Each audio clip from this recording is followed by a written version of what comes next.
atendendo aqui ao pedido da irmã e da doutora Riselda, né, um esclarecimento. Nós havíamos divulgado entre vocês da AMA o cartaz, né, da viagem para Israel, Egito e Jordânia, que seria agora em janeiro próximo, né? Mas, obviamente, que tivemos que fazer aí uma alteração, e então oferecemos, em parceria com o pastor Rogel, ele que é um guia bem experiente aí nessas viagens, já foi dezenas de vezes para lá. Ele tinha um grupo, um pequeno grupo ali que já iria, e vai de fato, para Turquia e Grécia em julho. O grupo vai visitar, por exemplo, Filipos, Tessalônica, Éfeso, Colossos, né? Então, uma verdadeira aula de teologia em cada lugar desse, cada uma dessas cartas, cada uma dessas cartas de Paulo. E Grécia também, ali tem na Turquia, as igrejas do Apocalipse, na Grécia, algumas ajudou a fundar e trabalhou nelas, né? Então, uma viagem bem interessante também, e algumas pessoas do grupo de Israel migraram para essa viagem. Mas nós teremos também a de Israel, só que ficou transferida para janeiro de 2025, esperando que até lá as coisas se tranquilizem lá no Oriente Médio, né? Se não tranquilizarem, aí teremos aí a Terceira Guerra Mundial e quem sabe o fim do mundo mesmo, né? E aí a viagem será cósmica, né? Então nós estaremos visitando aí planetas, né? E aguardemos aí, né, o desenrolar dos fatos. Mas então, só esclarecendo, né? Não teremos mais uma viagem, teremos duas. Uma em julho, depois eu encaminho para a doutora Riselda o cartaz. Uma em julho para Turquia e Grécia, tendo também como convidados, né, pastor Roger e eu, organização da agência Mapa na Mão, e em janeiro de 2025, então, será, possivelmente seja, né, a viagem aí envolvendo Egito, Israel e Jordânia. É isso. Pastor, fica para quando o senhor quiser começar, viu?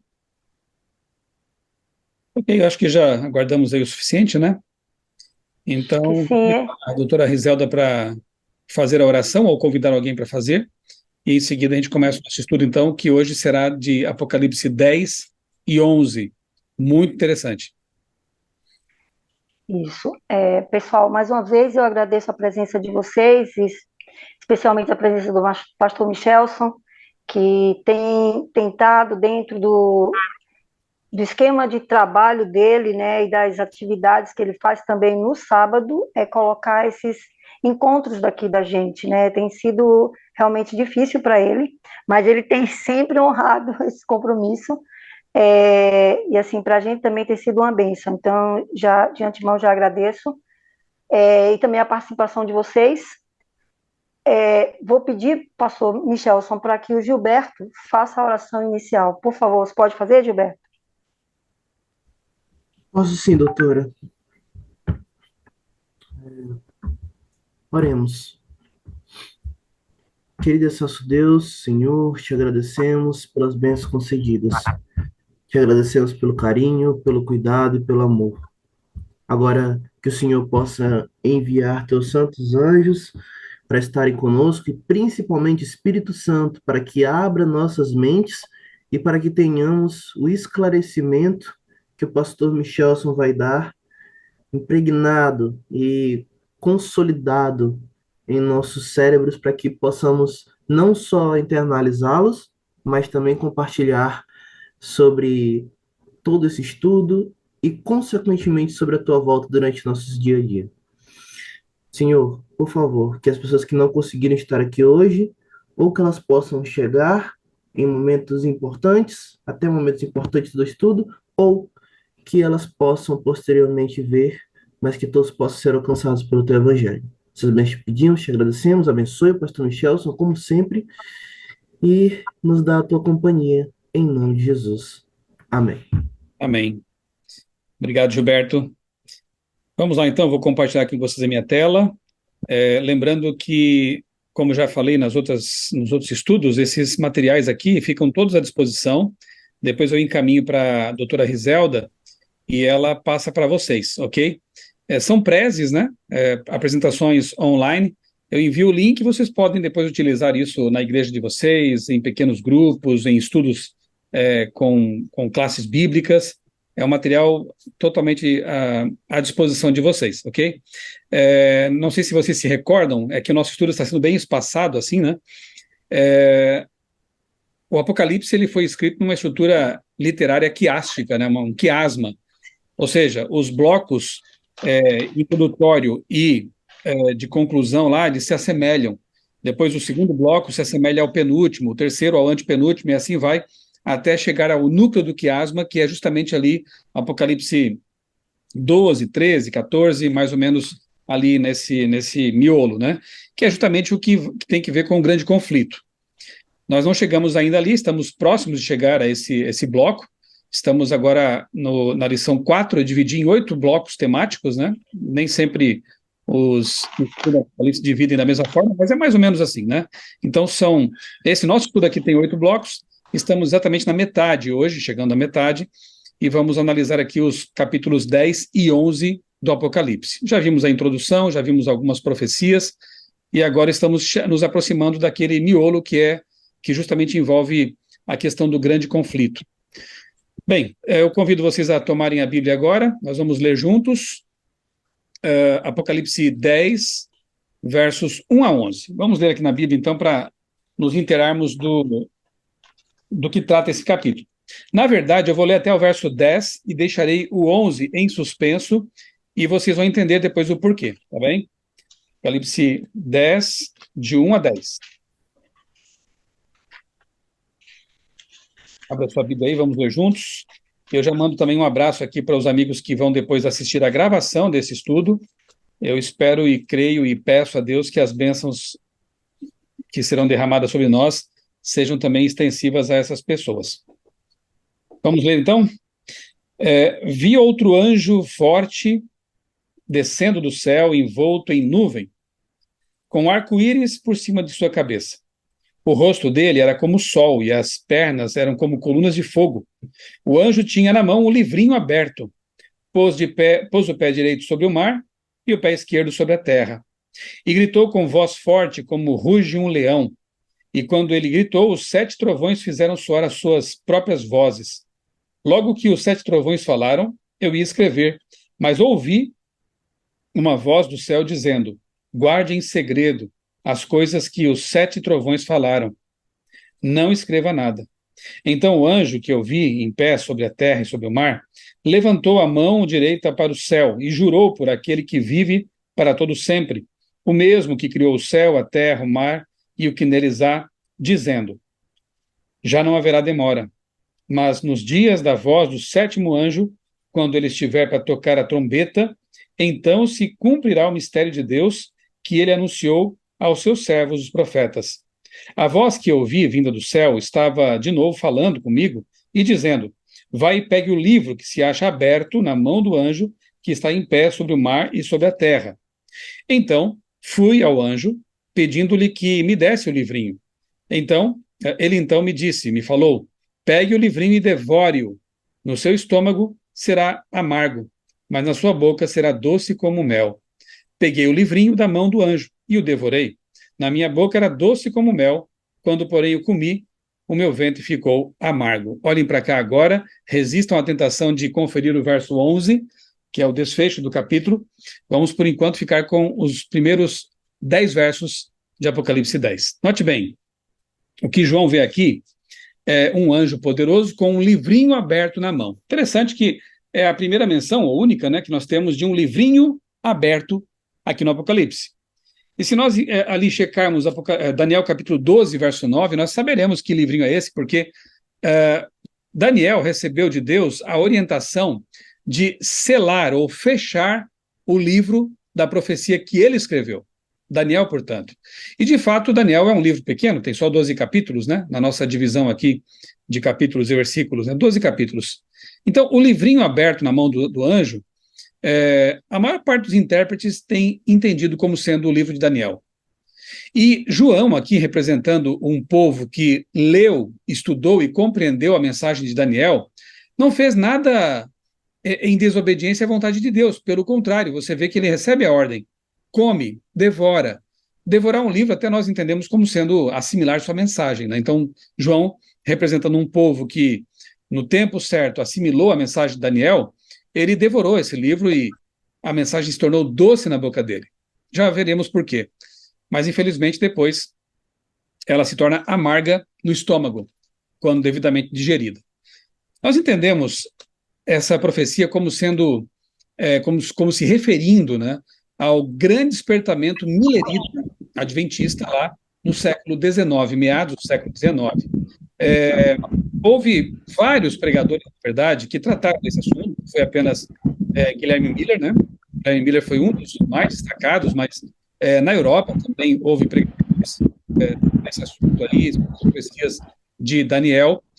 Mesmo aqui na América do Sul, um padre jesuíta chamado Manuel Lacunza, ele publica um livro com o título A Vinda do Messias em Glória e Majestade. Eu tenho aqui, inclusive, um exemplar, aqui está, um livro muito interessante, para você perceber que Deus estava iluminando a mente de várias pessoas, né? Como eu disse, na Europa, aqui na América do Sul, e de modo muito especial nos Estados Unidos, usando ali Guilherme, ou William Miller, nessa proclamação, né? Nessa pregação aí, dessa mensagem. Eu acho que tem um áudio que está aberto, deve ser Eunice, se puder fechar ali o áudio, que está dando um pouquinho de interferência aqui, tá bem? Para vocês terem uma ideia, os Estados Unidos, na época aí do chamado despertamento milerita, tinha por volta de 17 milhões de habitantes. E segundo alguns historiadores, inclusive eu chequei isso na revista Seleções, uma matéria que foi publicada alguns anos atrás, a informação é de que cerca de 1 milhão de pessoas foram alcançadas com a mensagem do advento proclamada por Miller. Eu não teria tempo aqui de explicar muitos detalhes, falar sobre muitos detalhes a respeito de quem era Miller, do despertamento millerita. Eu vou recomendar para vocês, de início, né, o meu livro A Chegada do Adventismo ao Brasil. Nos primeiros capítulos eu trago um resumo dessa história do millerismo, né, de quem foi William Miller, que despertamento foi esse. A CPB também tem um livro com o título Adventismo. Vale muito a pena ler, de George Knight, em que ele traz ali detalhes sobre esse grande homem que foi William Miller e sobre esse despertamento que ele ajudou a protagonizar nos Estados Unidos, né? Então, o alcance dessa mensagem foi muito grande. Resumindo, eles entenderam que a Terra seria purificada por ocasião da volta de Jesus em 22 de outubro de 1844. Inicialmente tinham entendido que seria 43, depois cálculos mais precisos levaram a data de 22 de outubro de 1844, e o cálculo estava correto. Feito, refeito, hoje podemos também conferir, fazer esses cálculos e chegamos à mesma conclusão, né? A cronologia estava precisa. Só que o evento eles estavam equivocados com respeito ao entendimento do que era essa purificação do santuário. E por isso passam pelo desapontamento amargo, né? Amargo no estômago. Por quê? Porque, obviamente, Jesus não voltou naquela data. Depois eles vão compreender, especialmente quando Hiram Edson tem essa compreensão, que, na verdade, naquela data, Jesus estava passando do lugar santo para o lugar santíssimo do santuário celestial, iniciando assim o verdadeiro Yom Kippur, né? O dia da expiação, o juízo pré-advento, o juízo investigativo também, como nós conhecemos. Isso tudo é mais claramente compreendido quando fazemos um estudo em conexão com Levítico 16, por exemplo, em conexão com o livro de Hebreus, no Novo Testamento e outros textos mais da Bíblia. A gente percebe, então, quando estuda o ritual do santuário, e todas aquelas cerimônias, né, que eram, na verdade, figura e sombra, como diz Paulo em Hebreus, mas também eram proféticas, a gente compreende muito bem o que acontece no santuário celestial. E a importância desse entendimento e a importância de pregarmos também sobre isso, né? Jesus está lá no santuário celestial, neste momento no lugar santíssimo, realizando uma obra importantíssima em favor da humanidade, dos que se arrependem, dos que querem ter uma vida de comunhão com Deus e aceitam o perdão dos pecados pelo sangue de Cristo. Enfim, a Igreja Adventista do Sétimo Dia, ela nasce a partir desse movimento, desse despertamento, com aquele grupo que permaneceu fiel e entendeu, finalmente, o que queria dizer o verso 11, daqui a pouquinho eu vou ler para vocês. Eu gosto de comparar, eu acho útil comparar o desapontamento de 1844 com o desapontamento do ano 31 da era cristã. Como assim? você vai se lembrar de que no ano 31, quando Cristo morre na cruz, conforme prefigurado, conforme anunciado, né, em Daniel capítulo 9, exatamente no ano 31, muitas pessoas tiveram suas expectativas frustradas. Multidões estavam esperando que Jesus se manifestasse como Messias, que iria expulsar os romanos daquela região, iria devolver o trono de Davi à sua glória. E ele então morreu na cruz. Foi uma frustração tremenda. Quando Jesus caminha lá com os discípulos de Emaús, a gente consegue quase ouvir o tom da voz de desalento deles quando dizem: nós esperávamos que ele fosse o libertador, o Messias, o Salvador do povo e tudo mais. Mas já é hoje o terceiro dia desde que essas coisas aconteceram. E Jesus, então, dá um estudo bíblico para eles no caminho de Jerusalém para Emaús, mostrando que, na verdade, era necessário que ele morresse, né? Ele não era... O reino dele não era este mundo, ele não era um revolucionário, um libertador político, ele era o salvador da humanidade, ele é o salvador da humanidade. Então, na cruz, nós entendemos que houve um tremendo desapontamento e um peneiramento também, porque, embora a imensa maioria dos que haviam seguido Jesus, talvez por causa de pão de graça, curas e expectativas políticas, a imensa maioria abandonou Jesus. Mas o punhado de pessoas que ficou ali clamando a Deus por entendimento, o que havia acontecido, com esse punhado de pessoas sinceras, Jesus estabelece, cria, dá início ao que ficou conhecido como cristianismo. E, de certa forma, em 1844, com um punhado de pessoas fiéis, que continuou ali clamando a Deus por entendimento, Deus dá início a um movimento que tem como objetivo pregar as 3 mensagens angélicas no mundo, que é o movimento adventista, né? Então vem o verso 11. Então me foi dito, é preciso que você profetize de novo acerca de muitos povos, nações, línguas e reis. Eu entendo que a euforia era tanta que eles só compreenderam até o verso 10, talvez ali, né? E passaram por alto o verso 11, assim como os discípulos também haviam passado por alto tantos textos, como Isaías 53, por exemplo, né? Tantos textos, Daniel 9, que deixavam claro que o Messias seria cortado, que como ovelha muda seria levado ao matadouro. Mas eles tinham a visão tão fixada numa ideologia que passaram por alto essas profecias. De modo semelhante, os mileritas também haviam passado por alto textos tão claros, como, por exemplo, as próprias palavras de Cristo ao dizer que ninguém sabe o dia nem a hora, e Atos capítulo 1 dizendo que esses tempos pertencem a Deus, ninguém sabe, ninguém deve estabelecer data para nada, né? A última profecia de tempo é justamente essa aqui, 1844. Mas, para os mileritas, era tão maravilhosa a notícia, a mensagem de que Jesus voltaria, que eles realmente passaram por alto isso aí. Mas o verso 11 mostra que eles ainda tinham uma missão, percebeu? É preciso que você, ali João, né, representando esse povo, é preciso que você que entendeu as profecias de Daniel, o livrinho que foi aberto, profetize de novo, agora a todo mundo, não só na América, não só ali no Chile, não só em alguns países da Europa, mas a todas as nações, línguas, reis, povos e nações.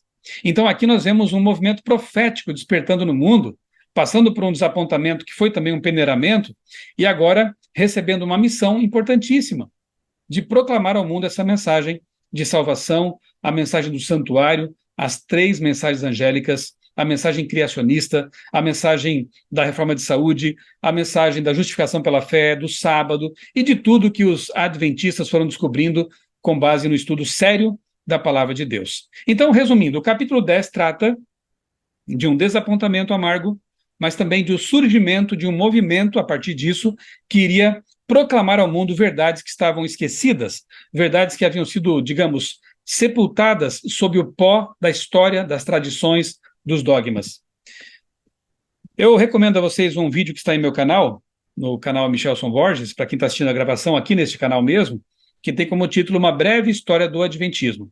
Neste vídeo, em mais ou menos 1 hora, eu conto como foi essa história que aqui eu resumi em poucos minutos. Então fica aqui a recomendação, tarefa de casa para vocês, né?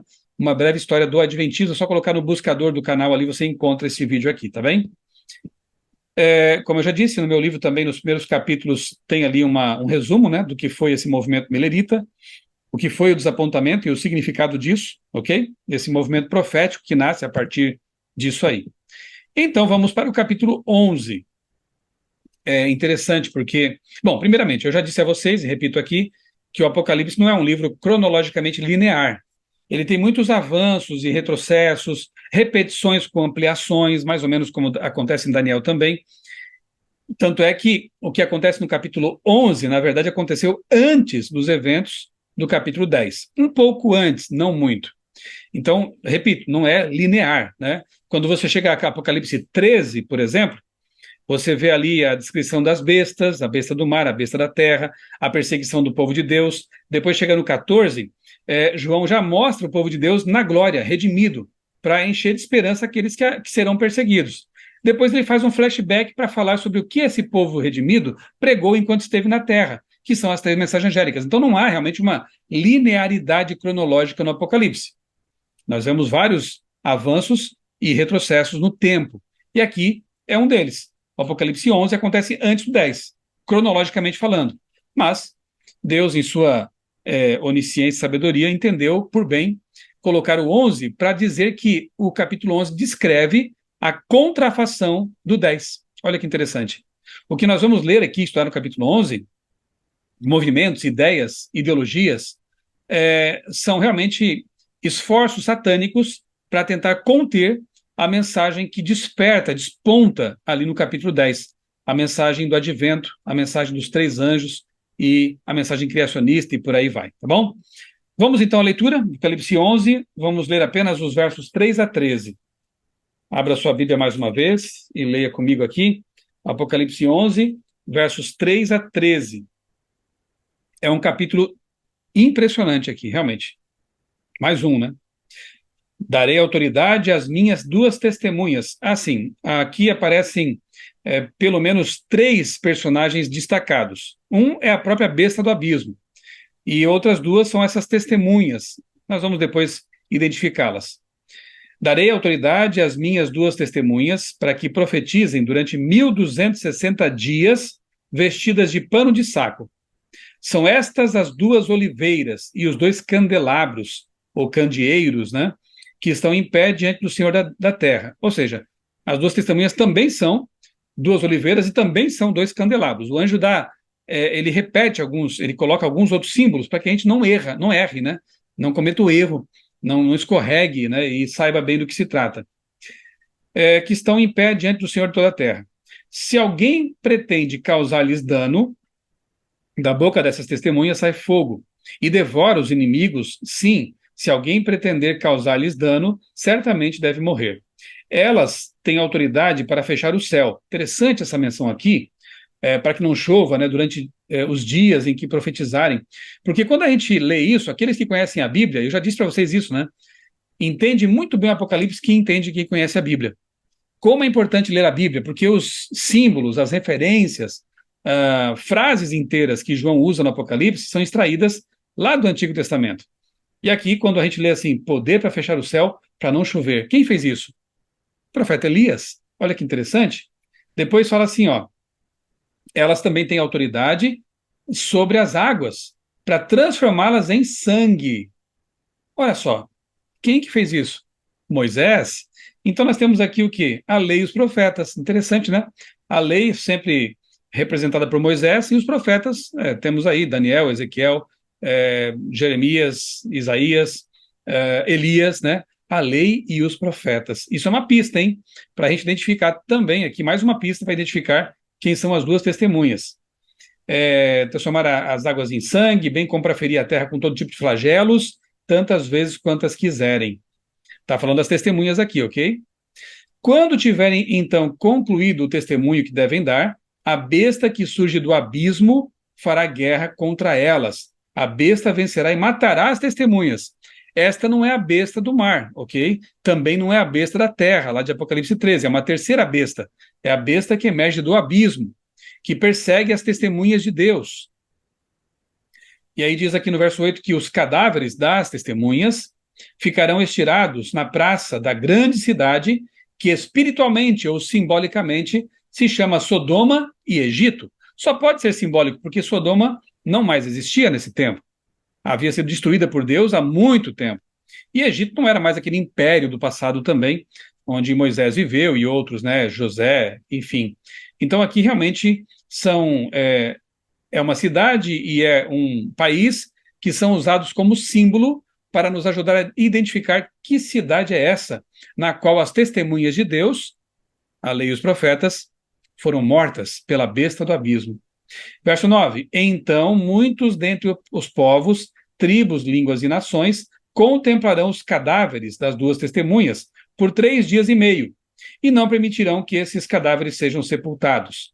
Os que habitam sobre a terra se alegrarão por causa da morte dessas duas testemunhas, realizarão festas e enviarão presentes uns aos outros, porque esses dois chifres, melhor dizendo, estou pensando já em Daniel 7:8 aqui, né? Porque esses dois profetas atormentaram os que moram sobre a terra. Olha que interessante essa informação. Quando as duas testemunhas foram mortas pela besta do abismo, lá na cidade misteriosa identificada com Sodoma e Gomorra, Sodoma e Egito, as pessoas dali ficaram felizes, deram festas, trocaram presentes por causa da morte das testemunhas. Mas, verso 11, depois dos 3 dias e meio, entrou neles, nos cadáveres das testemunhas, entrou neles um espírito de vida, vindo da parte de Deus. E eles se ergueram sobre a terra, sobre os pés, e aqueles que os viram ficaram com muito medo. E as duas testemunhas ouviram uma voz vinda do céu, forte, vinda do céu, dizendo-lhes: subam para cá. E subiram ao céu numa nuvem, e os seus inimigos as contemplaram. Naquela hora houve um grande terremoto, e ruiu a 10ª parte da cidade. Nesse terremoto morreram 7.000 pessoas. As outras pessoas ficaram aterrorizadas e deram glória ao Deus do céu. Bem, fiquemos por aqui. E aí, deu para entender toda essa simbologia? Já dei algumas pistas pelo caminho, né? O que temos aqui? Primeiramente, um período de tempo, que ali no Apocalipse é contado como sendo 1.260 anos. Curiosamente, esse período aparece em outras passagens. No Apocalipse, por exemplo, aparece lá em Apocalipse 13 com um outro tipo de expressão, 42 meses. Quando você transforma isso em dias, você tem também o mesmo período aí, né? Anos, você sabe que dia, nós já vimos isso, né? Um dia, numa visão profética apocalíptica, ele equivale a um ano. Então nós temos 1.260 dias, 1.260 anos. 42 meses, transformando em dias também, 1.260 anos. E lá em Daniel, que aparece assim, ó, um tempo, 2 tempos, metade de um tempo. Mesma coisa, um tempo é um ano. Daniel 4 mostra isso. O rei Nabucodonosor ficou 7 tempos pastando como um animal, 7 anos. Então nós temos 1 ano, 2 anos, metade de um ano. Então nós temos 3 anos e meio. 3 anos e meio transformados também em dias e depois em anos, porque é profecia, né? Dá exatamente 1.260 anos. É o mesmo período. Então, por 1.260 anos, essas duas testemunhas profetizaram vestidas de pano de saco. Pano de saco era uma vestimenta usada para expressar luto, expressar profunda tristeza. E aqui, realmente, as testemunhas profetizaram de forma triste, sendo perseguidas, né, nesse período. Daniel 7:25 fala de um poder que procurou mudar os tempos e a lei, que promoveu grande perseguição durante mais de 1.000 anos. Não é outro senão a Igreja Romana, com a Inquisição, inclusive, né? Quando começa essa profecia de tempo e quando ela termina? Os intérpretes entendem, e é muito óbvio isso, né? Que em 538, com a aplicação do Edito de Justiniano, permitindo ao papado, à Igreja Romana, perseguir, prender e até matar aqueles a quem ela considerava hereges, quando esse edito é posto em ação, entende-se que começa, então, o período de 1.260 anos em que as testemunhas, já vamos ver quem são, elas passam a profetizar dessa forma, humilhadas, em estado de luto. Bem, se nós adicionarmos 1.260 anos a 538, nós chegaremos a 1798, que, curiosamente, é o ano em que o Papa Pio VI é preso por Napoleão, por intermédio do general Berthier. Então é a ferida mortal de Apocalipse 13, como veremos mais adiante. Parecia que a Igreja Romana iria desaparecer, realmente foi um golpe mortal sobre ela, mas Apocalipse 13 diz que essa ferida seria curada e a besta reassumiria sua posição aí de influência e Inclusive, todo mundo ficaria maravilhado com a recuperação da besta, mas isso é tema para o futuro, veremos mais adiante.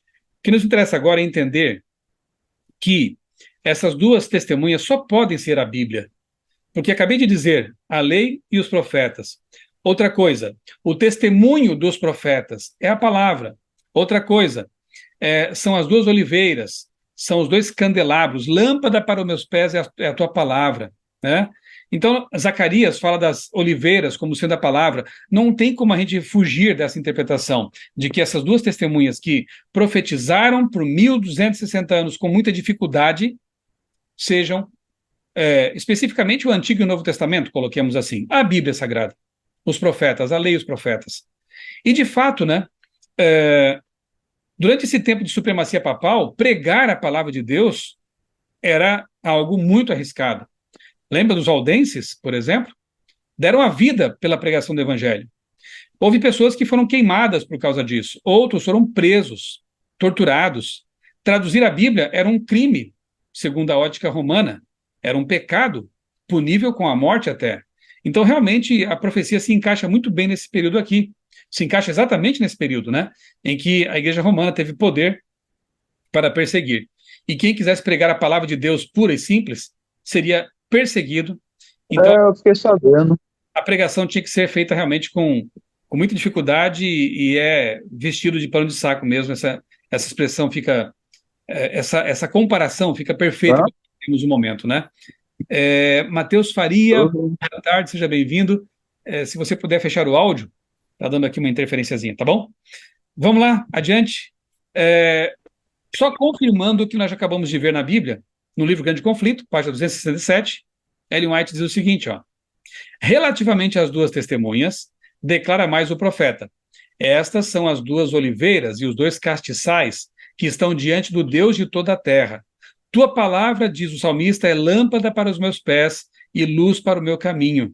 As duas testemunhas representam as escrituras do Antigo e Novo Testamentos. Só arrematando a questão, né? Nós já chegamos a essa conclusão. Ellen White nos ajuda aqui a bater o prego, fechando a questão, né?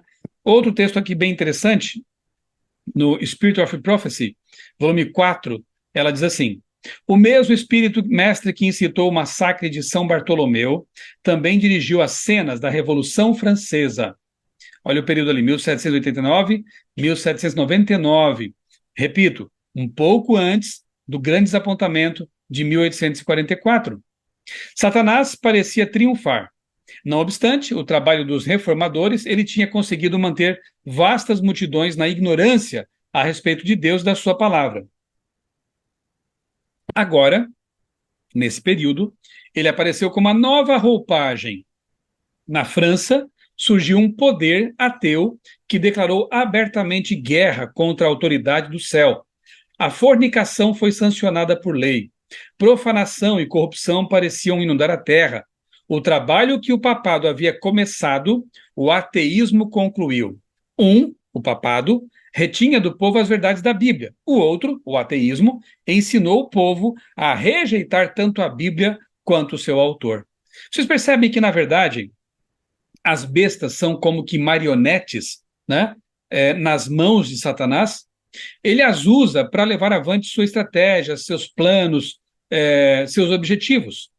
Ele usou por muito tempo, e vem usando por muito tempo, a besta do mar, a Igreja Romana. Quando eu falo isso, não estou dizendo que os que pertencem a essa igreja estão todos perdidos e são pessoas do mal, não é isso. Separemos instituição de pessoas. A própria Ellen White diz que há muitas pessoas de Deus lá nesses sistemas. Inclusive, quando há uma condenação à Babilônia no Apocalipse, há um chamado, né? Sai dela, povo meu. Há muita gente de Deus, povo de Deus lá em Babilônia, que precisa ouvir o chamado e abandonar esse sistema de erro. Bem, aqui nós vemos, então, voltando ao ponto, Satanás ele usa como marionete sua a besta do mar, trazendo enganos, dogmas, ideias equivocadas, distorções da palavra, né? Impedindo o povo de ter acesso à palavra. Quando essa besta se torna indisponível porque ela recebe uma ferida mortal, e curiosamente ele usa uma besta para atacar a outra, tudo está de acordo com seus planos, aí ele usa a besta do abismo, por esse tempo, para levar adiante aquilo que ele havia começado com a besta do mar, ou seja, destruir a palavra de Deus. E, de fato, na França Revolucionária, nós vemos, então, a Bíblia sendo atacada. Interessante é que existem referências históricas, como, por exemplo, essa revista aqui, a Blackwood Magazine, lá de novembro de 1870, tá?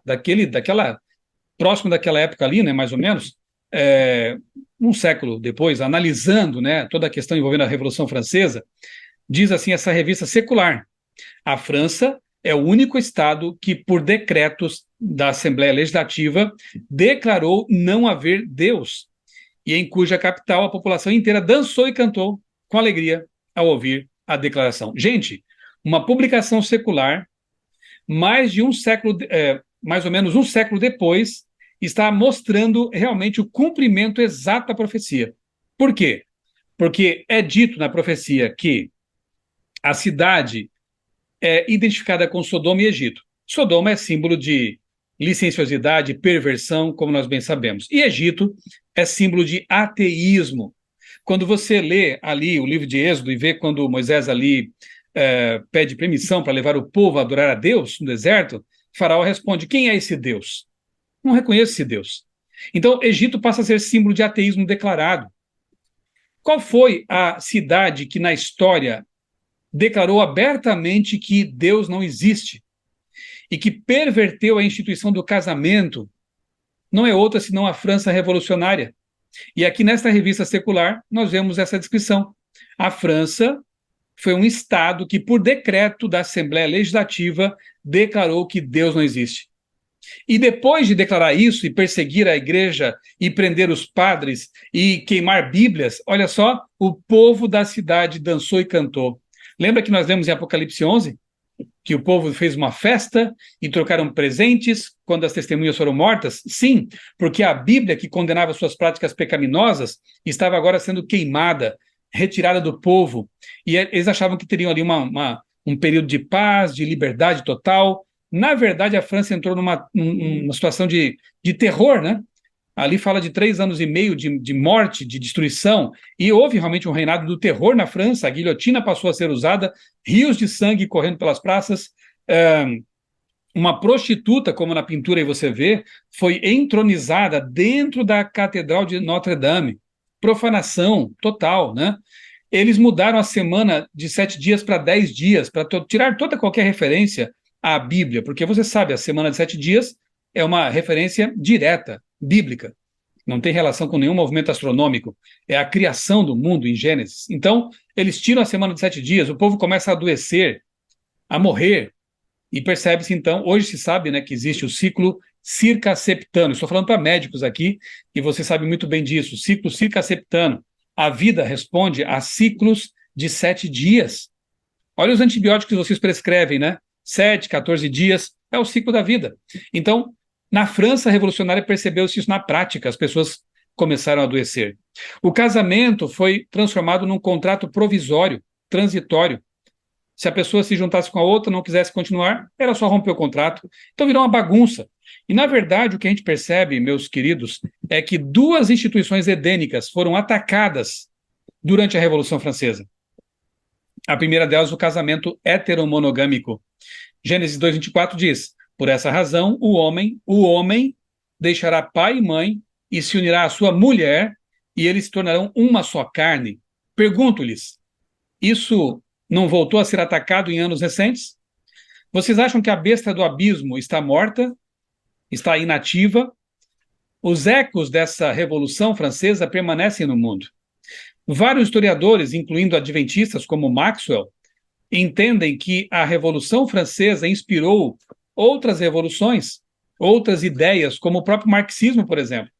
E o marxismo, que tem seus desdobramentos naquilo que alguns chamam de marxismo cultural, eu sei que a expressão é polêmica, mas não me importa que o nome que ela tenha, me importa é a ação e a reação e a repercussão, né? Então nós temos, sim, ideias permeando a sociedade que vêm lá da Revolução Francesa. Um ataque ao casamento heteromonogâmico, com a ideologia de gênero e coisas parecidas. O ataque ao sábado da criação, Gênesis 2:2-3, diz o quê? No 7º dia, Deus já havia concluído a obra que realizara, E nesse dia descansou, abençoou Deus o dia sétimo e o santificou, porque nele descansou de toda a obra que realizara na criação. Então hoje nós temos aí, de vento em popa, o darwinismo, o evolucionismo, né, que é um ataque direto ao sábado. Nós temos o marxismo, que ataca ambas as instituições, porque é uma ideologia ateia, anti-família, anti... Temos um áudio aberto aí, se pudermos fechar, né? Enfim, a besta do abismo continua agindo no mundo, juntamente com as duas outras bestas, a do mar e a da terra, como veremos em Apocalipse capítulo 13, por meio de ideologias. Então, nós temos aqui ideologias que nasceram, curiosamente, na mesma época em que nasce o Adventismo. Capítulo 10 e 11, aí, conexão, né?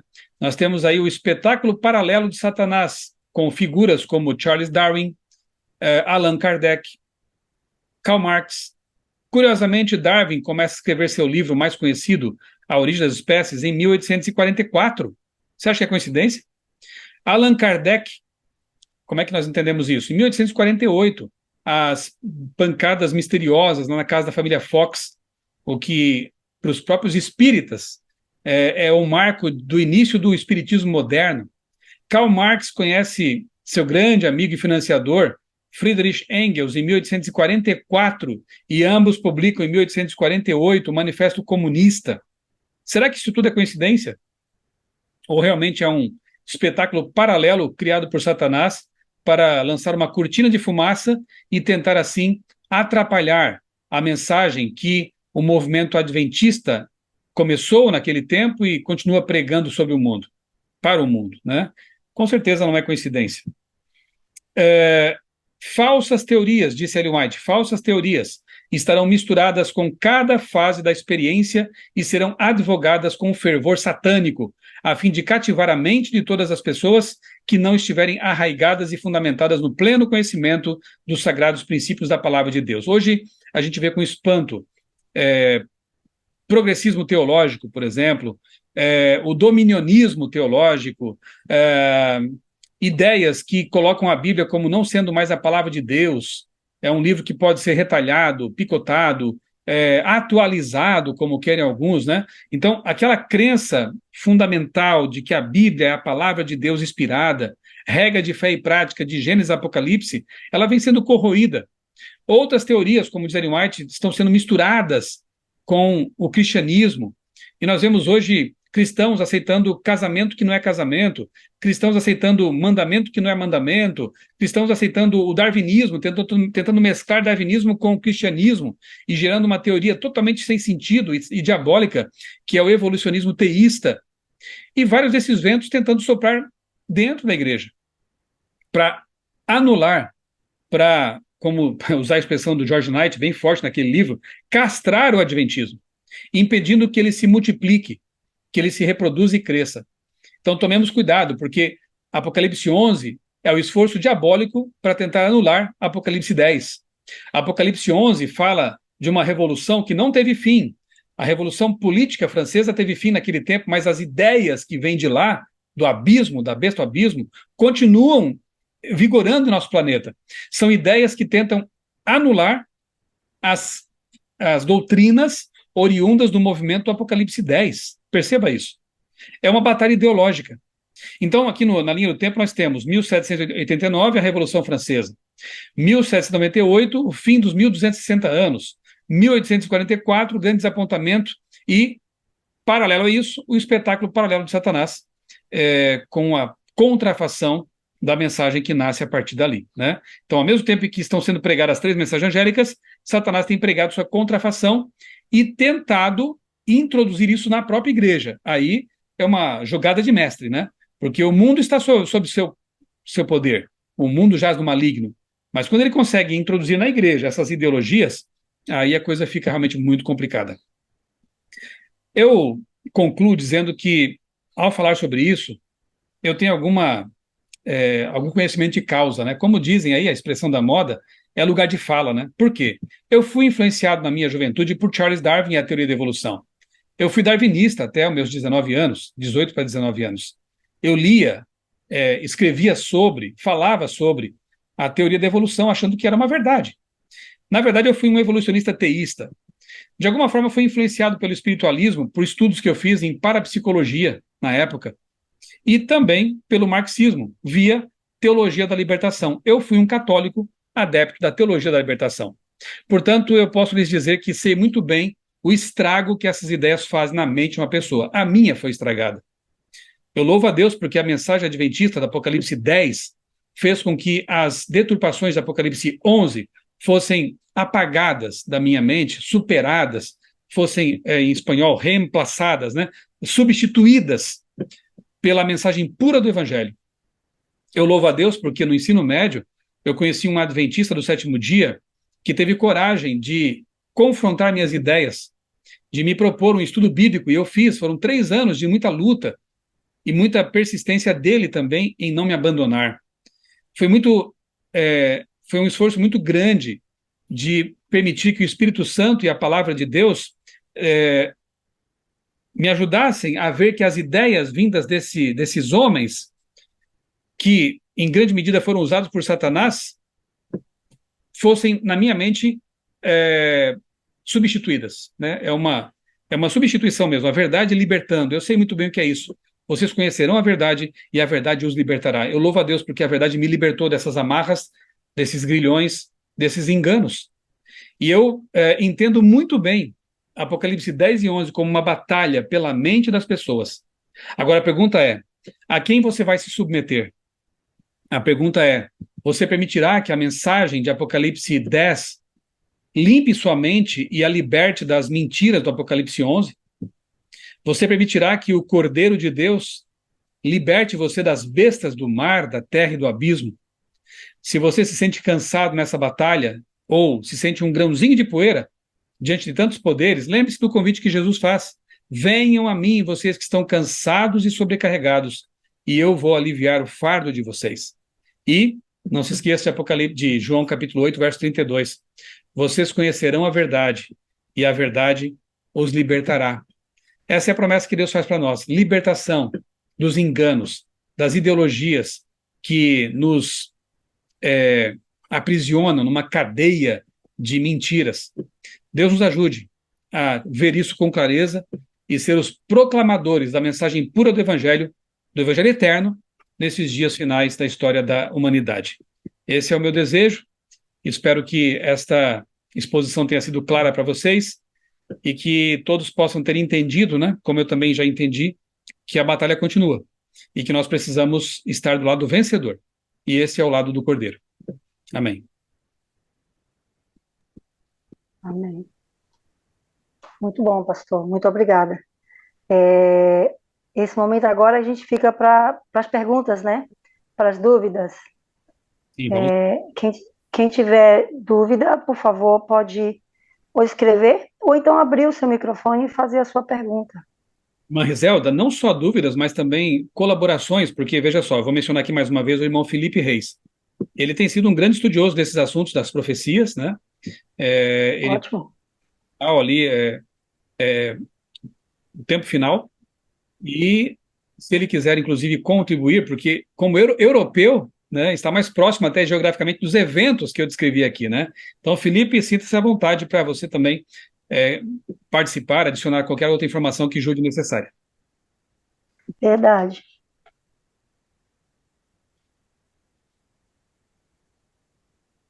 E perguntas também, sintam-se à vontade para fazê-las. Enquanto ele não faz, eu vou fazer uma pergunta, então, para ambos, pode ser? O que nós percebemos hoje é que a gente tem um politicamente correto. Então, entendo que o politicamente correto atrapalha bastante. Mas, por outro lado, todos nós sabemos que nós temos uma missão. A nossa missão aqui é conhecer a Deus e falar dele para as pessoas. Mas eu vou fazer 30 anos de igreja, né? Desde que eu me batizei. Eu venho de igreja católica também, mas não tanto quanto no seu caso, né? Que eu era mais daquela que ia à igreja esporadicamente, na missa do galo, por aí. Não tive essa influência tão grande. Então, assim, eu não tive influência de Darwin porque eu nunca acreditei nele.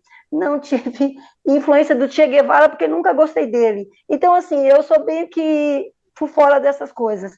Mas o politicamente correto me incomoda. Porque, assim, o que eu percebo é que em 30 anos, né, ou mais ou menos nisso, nós temos mudado muito dentro da igreja. Se prega muito pouco sobre a volta de Jesus. E o que eu entendo hoje é que aquilo que eu aprendi na igreja, as pessoas que estão entrando agora, batizando agora, estão aprendendo muito pouco realmente da Bíblia. Então, assim, como que a gente pode mudar isso para que essas pessoas consigam entender e também levar? Porque, na verdade, o que importa é a gente levar para a nossa casa, levar para o nosso ambiente de trabalho, levar para o ciclo que a gente convive. Porque muitas vezes você chega a alguns lugares e a gente se pergunta, por que que Deus me deixa chegar a tal local? Provavelmente porque aquelas pessoas vão ter você como a Bíblia, ou, sei lá, com um testemunho ali, não é? Talvez nem falando do Apocalipse, mas testemunhando de Deus. Mas as pessoas também não estão se alimentando disso, pastor. Hoje você tem que procurar quem está realmente falando sobre a volta de Jesus, quem está falando sobre o Apocalipse. Então, isso é uma das coisas que me incomoda um pouco. Olha, doutora, você tem toda a razão. Precisamos de mais pregação profética. Foi isso que me converteu, tá? Lógico, foi o Espírito, mas foi o estudo do Apocalipse que me impressionou e que me fez buscar um conhecimento mais profundo da palavra de Deus. As profecias estão aí para que realmente as pessoas percebam que a palavra de Deus é verdadeira, é veraz, né? O estudo de Daniel é uma coisa tremenda. Quando você estuda Daniel 2, depois vem 7, 8, 9, agora eu estou dedicado a um estudo mais profundo, Daniel 10 a 12. Não tem como você negar que a Bíblia é a palavra inspirada de Deus, porque é uma mensagem poderosa e que se confirma ao longo da história, né? Então, é um olho na história e um na profecia. Isso é maravilhoso. Então, eu concordo que nós precisamos, como igreja, pregar mais sobre esses assuntos, né? Por exemplo, um estudo bem feito, detalhado de Apocalipse 10, hoje aqui eu fiz 2 capítulos, mas um estudo bem, quando você compreende bem a mensagem de Apocalipse 10, você entende que Deus, ele suscita um movimento profético. Por que esse igreja adventista do sétimo dia? Eu não quero aqui bancar o triunfalista, nada disso, né? Eu entendo muito bem que Deus tem seus filhos, repito, lá em todas as igrejas. Mas para que trazer mais uma igreja ao mundo? Já havia boas igrejas. Já havia igreja batista, presbiteriana e outras, né? Para que mais uma adventista do sétimo dia? É porque havia algo na profecia que indicava que realmente Deus precisava de um povo, de um movimento, é mais do que uma igreja, é um movimento, portanto ele não pode parar, para anunciar algo que os outros não estão mais anunciando. A verdade do sábado não é coisa só para judeus, eles, graças a Deus, também têm o sábado, né? Todo mundo que queira também guardar esse dia tem esse privilégio, mas é um movimento cristão que anuncia a vigência do santo sábado, que é o memorial da criação, que é o selo escatológico de Deus. É um movimento que prega a mortalidade do ser humano. Não somos imortais de forma inerente. Nós carecemos do Cordeiro de Deus, do Jesus, né, para ter vida eterna. É um movimento que ajuda a restaurar essa verdade do estado dos mortos, da inconsciência dos mortos, do sono da morte. É uma igreja que traz de volta a verdade do santuário. Quem mais tem pregado sobre esse assunto? Quem mais tem o ministério de Cristo no santuário celestial? Uma igreja, um movimento que prega as 3 mensagens angélicas de Apocalipse 14. Quem mais está falando sobre isso? Né? É vinda a hora do seu juízo. Hoje tem mais evangelho coach, evangelho prosperidade, evangelho unista, político, né? Mas quem está pregando o evangelho eterno, bíblico, e a segunda vinda de Cristo? Pra vocês terem uma ideia, eu fui um líder católico, mas naquele tempo eu nunca tinha ouvido falar em volta de Jesus. Por quê? Eu era adepto da teologia da libertação, uma teologia política que só se preocupa com aqui e agora. Não está preocupado com o transcendente, com o reino eterno de Deus. O reino de Deus ia ser implantado na terra por via política. Era o que eu pregava, o que eu cria. Somente depois, quando conheci um adventista, que eu fui descobrir pela Bíblia que Jesus vai voltar a segunda vez. Ou que vai voltar e vai vir segunda vez. Então isso me encheu de tremenda esperança. Como é bom saber, porque é óbvio que o ser humano não está dando conta do recado. O mundo está indo de mal a pior. Quem imaginaria que no começo do século, na segunda década do século XXI, quando teríamos aí inteligência artificial, viagens espaciais, tecnologias, o mundo voltaria a falar em Terceira Guerra Mundial, ou melhor, em uma guerra mundial. Quem pensaria nisso? Quem pensaria que barbáries como as que estamos ouvindo e até assistindo estariam sendo realizadas no planeta? O mundo voltou realmente a uma situação caótica, frágil e à beira do abismo mesmo, né? Então, é, cadê o reino terrestre? Cadê o reino de paz? Cadê a harmonia dos povos? Não existe. Só quando a pedra vier do céu, cortada sem mãos humanas, como diz Daniel 2, é que nós veremos a paz se estabelecer, porque é o reino que vem de Deus, intervenção divina. As pessoas têm que saber disso, gente. E Apocalipse 10 mostra que esse movimento profético nasceu para pregar essa mensagem.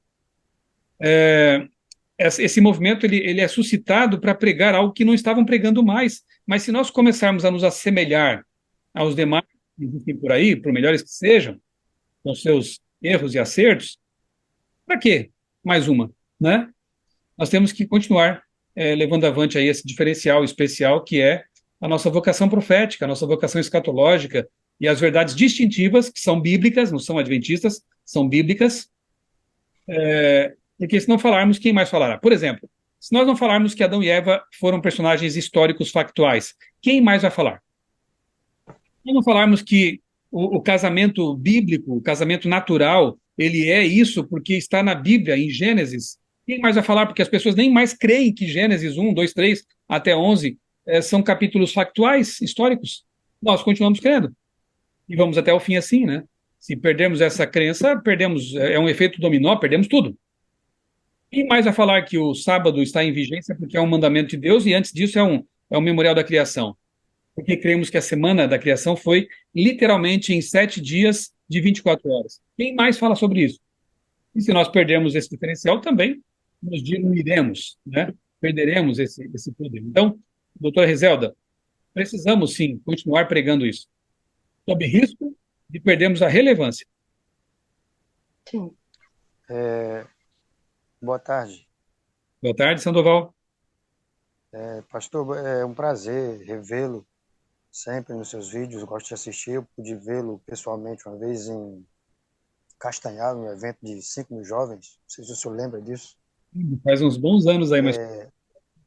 Para a gente que dá estudo bíblico, pastor, qual o estudo o senhor aconselharia assim que fosse mais profundo? Porque eu creio que hoje os estudos que a gente tem, ele é um pouco assim simples, eu acho. Tipo o que a gente usa aqui na região, eu estou falando de Paraupebas, aqui no estado do Pará. Assim diz o Senhor, ouvindo a voz de Deus. E eles não vão a fundo, assim, igual o senhor colocou muito bem, a questão desses detalhes, capítulo 10, capítulo 12, capítulo 17, Apocalipse, Daniel. Qual o estudo bíblico hoje que a gente tem que aprofundaria mais, assim, aquele leitor, aquele estudante que a gente está levando, assim, que você vê que ele tem vontade de aprender? Qual o senhor aconselharia? Olha, irmão, eu entendo que existe o leite e também existe o bife de soja, né? A gente tem que ter assim um leque de opções, porque as pessoas são diferenciadas e, infelizmente, nós estamos vivendo numa geração superficial. Aí tem todo um fenômeno que pode ser analisado, né? O excesso de telas e tudo isso, a preocupação até dos psicólogos aí, né? Veja, as pessoas não têm mais aquela capacidade de um pensamento aprofundado, reflexivo, demorado. E as profecias exigem esse tipo de pensamento. Então, muitas vezes, a gente acaba tendo que começar mesmo com o leitinho espiritual. É por isso que a igreja ela oferece uma variedade de temas. Por exemplo, né? Eu vou tomar como exemplo aqui os estudos que a Novo Tempo oferece. A Escola Bíblica Novo Tempo, né? Eu acabei de escrever e foi publicado um novo estudo lá que é criacionista.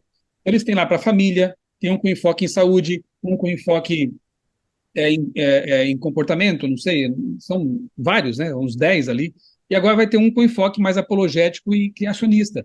Por quê? Porque as pessoas são diferentes, as abordagens também têm que ser diferentes. Em alguns casos, a gente precisa fazer realmente um estudo mais simples de início, né? Começando, comparando com o leitinho mesmo, né? Depois, eu costumo fazer assim, né? Dependendo da pessoa para quem eu vou estudar a Bíblia, com quem eu vou estudar a Bíblia, eu começo com um estudo mais simples, depois eu avanço para um estudo sobre Daniel e Apocalipse, e vou aprofundando, né? Obviamente que a pessoa, ela, depois de alguns estudos, mesmo com os mais simples, ela já pode estar pronta para um batismo, né? Ela já compreende, assim, os rudimentos, as doutrinas principais, né?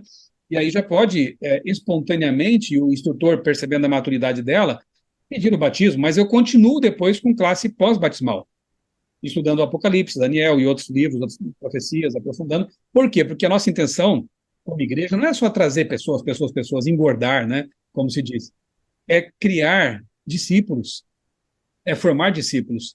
Então, eu quero passar praticamente tudo que eu puder daquilo que eu aprendi para outra pessoa e quero entusiasmá-la com o mesmo entusiasmo que me move a pregar o evangelho. Eu não quero que ela venha para a igreja e fique ali ouvindo sermões no banco. Eu quero que ela também saia e saia comigo, de repente, né? É a questão do treinamento, né? Vamos ensinar, convide os novos membros a dar estudos bíblicos com você e depois o capacite para que ele possa convidar outra pessoa, formar uma dupla e eles também levar avante a mensagem. Então, irmão Sandoval, eu creio que há lugar para todos esses tipos de estudos, né? Mas que não podemos ficar só com o leitinho. Temos que levar as pessoas a buscar um alimento mais sólido, né?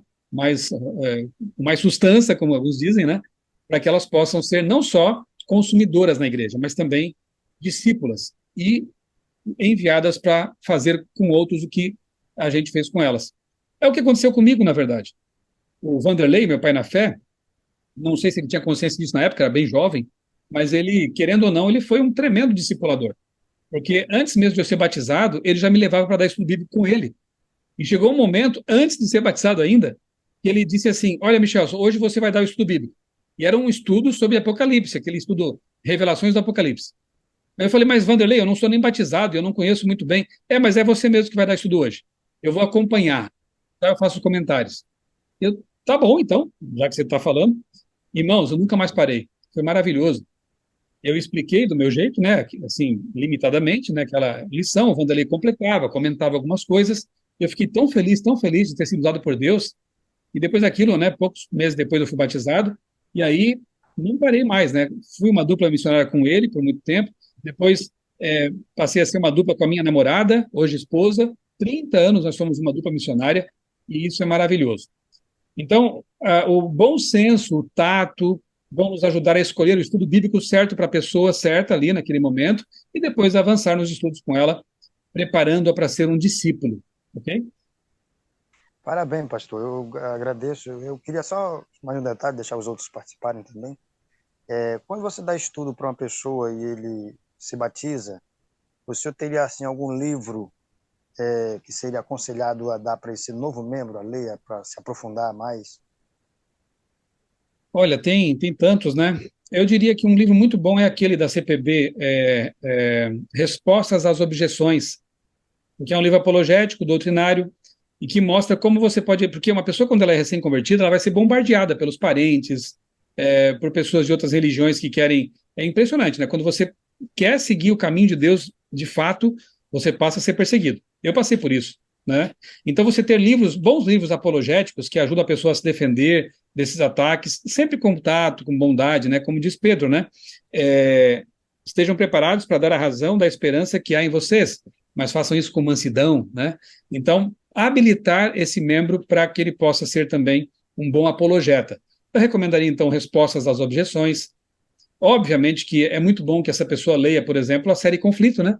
O Patriarcas Profetas, Profetas e Reis, Grande Conflito, Desejar Nações, Grande Conflito, Atos Apóstolos, para que a pessoa tenha aí uma noção também desse grande conflito, e é um ótimo comentário bíblico, né? Um comentário bíblico inspirado. Então, eu recomendaria também que a pessoa lesse essa coleção. Enfim, da CPB, eu recomendo todos, né? Levando em conta aí o perfil de cada pessoa. Valeu, pastor, obrigado.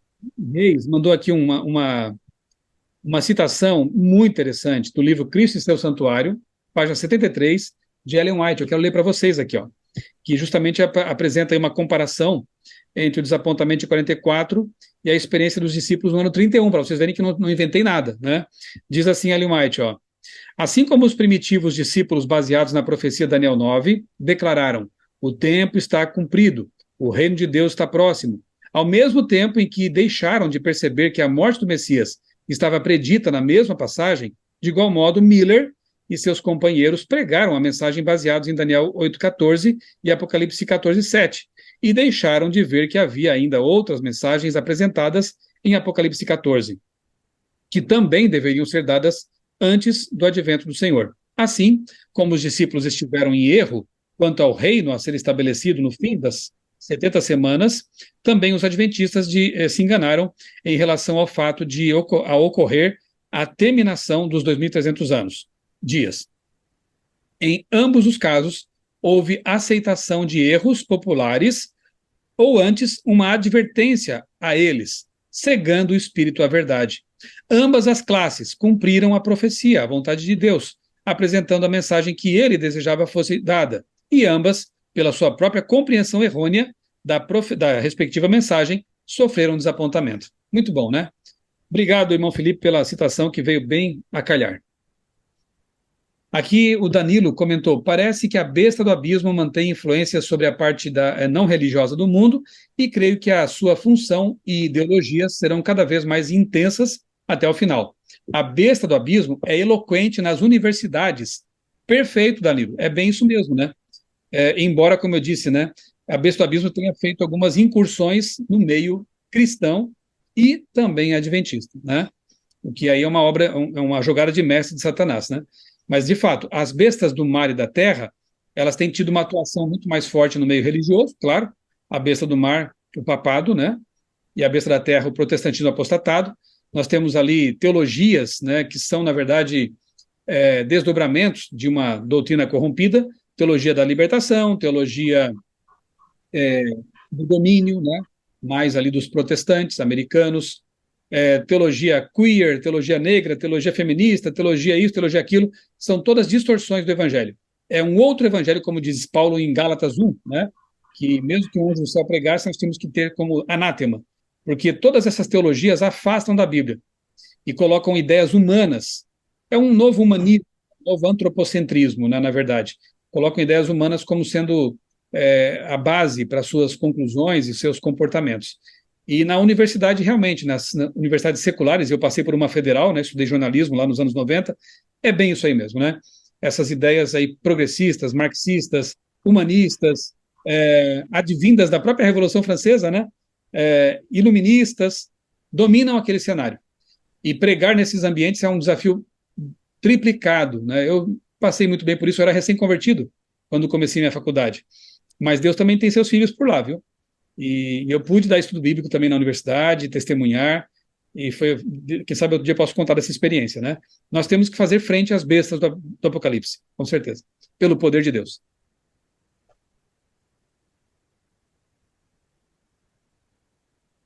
Doutora Rizela, está fechado o seu áudio. Ok, estão me ouvindo? Então, eu não sei se tem mais alguma pergunta. Para o Sandoval também, pode indicar para ele, pastor, o Apocalipse Decifrado.